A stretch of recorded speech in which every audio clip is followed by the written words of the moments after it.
de la charte, en commençant par Michel-Édouard Leclerc, si vous nous entendez. Oui, je vous vois à l'écran.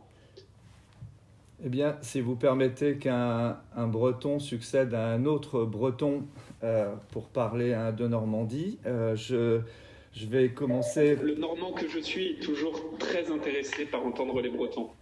Bah, écoutez, d'abord,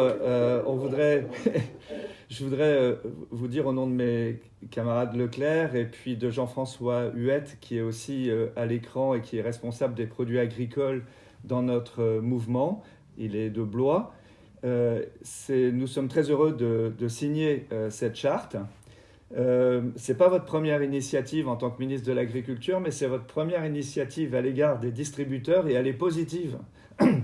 Alors, on n'était pas habitués, donc à l'heure où on utilise souvent une catégorie, une profession contre une autre pour exister, je voudrais vous remercier de cette initiative qui nous fédère et qui me permet de signer cette charte avec mes autres collègues de la distribution, de Carrefour, d'Auchan, des indépendants et bien sûr tous les collègues de la filière.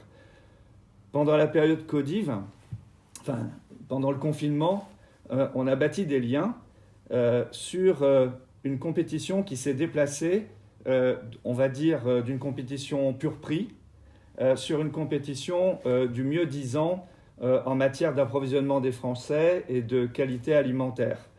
Pourquoi ? Tout simplement parce qu'on a refourgué nos catalogues à la benne et puis parce que le problème n'était plus de faire venir les clients dans les magasins comme maintenant uniquement sur l'argument prix, mais bien évidemment sur la préservation de la santé. Avec votre initiative, on déplace la compétition sur le mieux manger, sur le mieux-être, sur la santé.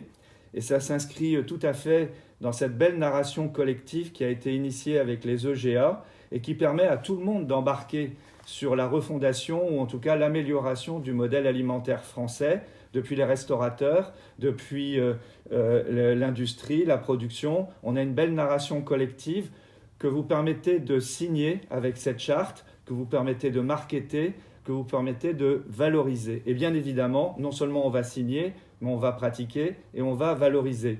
Elle rejoint d'ailleurs des initiatives de chacun. Chaque enseigne peut mettre à son actif aujourd'hui, et c'est très visible dans les publicités, cette manière de travailler local. Les centres Leclerc ont signé plus de 13 000 accords producteurs alliances locales.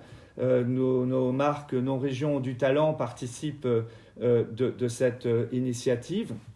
Et évidemment, il faut accélérer, mais il faut donner surtout de la visibilité et aussi de la crédibilité à ces affirmations. L'idée d'avoir un label commun est très positif pour tout le monde, quand bien même chacun est en compétition pour mieux faire.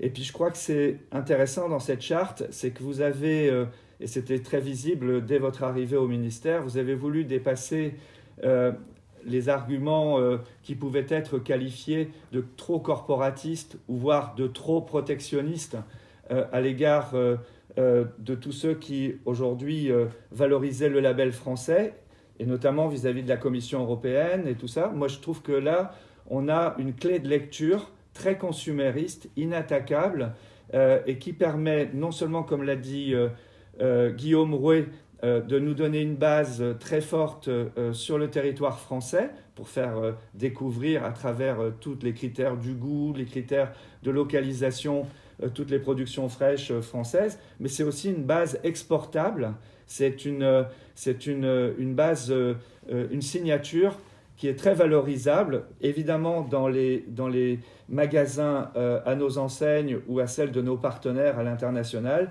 mais évidemment pour les industriels aussi. Donc Leclerc signe et mettra en pratique. Merci pour cette initiative. Merci beaucoup à vous. Je comprends que c'est